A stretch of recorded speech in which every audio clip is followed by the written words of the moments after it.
Images have always been worth 1,000 words, but did you know how social media revolutionized the use of the digital image from an object of influence to a tool that sparks change for good and for evil?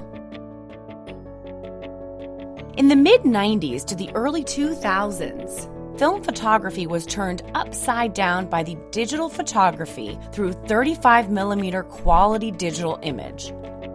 Before social media, media outlets controlled which images were seen and how often they were shared. We relied on the media to tell us which images were the most important ones, and those became the iconic images of our time. Now, with social media, everyone holds the power to influence with images. How does that work? Consider Facebook. Each image we share becomes our own personal documentary, with our friends' reactions, shares, and comments. Our timelines become filled with these contextual timestamps that build up over our lifetime, allowing our personal stories to become part of a massive collection of shared history.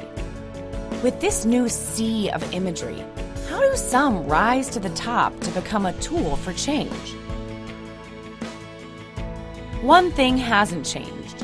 Images that spark emotion tend to hold the most power. Many studies have even looked at how images of war and violence are so emotionally charged that the images themselves, rather than the facts behind it, become a defining artifact in our culture's collective memory. Within the context of social media, this power can be wielded for good or for bad.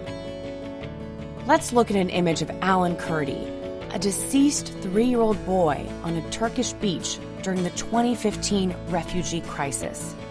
Within 12 hours of being shared on Twitter, the image had been retweeted 30,000 times and reached the screens of 20 million people worldwide. This sparked a massive fundraising effort and support for this cause. Just as it can be a tool for good, the image in the form of the digital meme can be dangerous to the society. It can be used as a tool to incite violence among hate groups. An example is the popular meme, Pepe the Frog. Facebook has taken steps to ban the iconic meme used in the context of hate.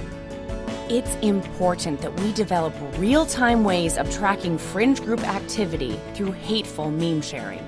It allows us to gain insight about fringe communities that can house violent tendencies, use images to spark violent actions, and, in a very circular way, inspire actual real-world violence that causes the creation of new images of violence, and can unfortunately become the future iconic images in our collective memory. We now hold more power than ever to influence with images. How might we leverage this power for good?